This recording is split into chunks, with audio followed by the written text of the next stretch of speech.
โอ้ยไม่ได้กินแกงหัวปลานิ่นกันใส่หมักบวบมันคักแล้วคักโอ้ยังพดปุกบอกอยู่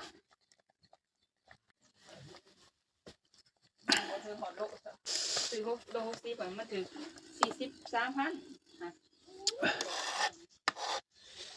43,000ซิม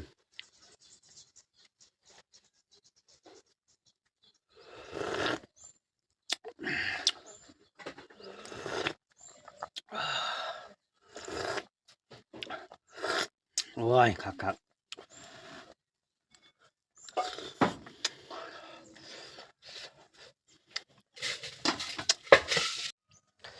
มาย่อมาเสียถ้วยแล้วเกี่ยมรับประทานแซ่บอร่อยดี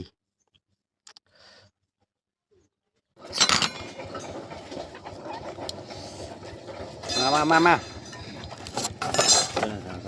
เนี่ยมาบิดดิซิมบ่ซิมบ่กินเลยแกงปลานิ่มบอติดเขามาแบ่งไงจับ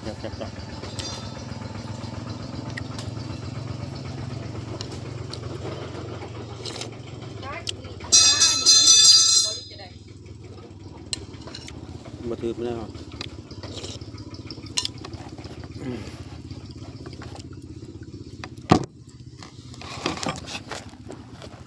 มันก็จกนะ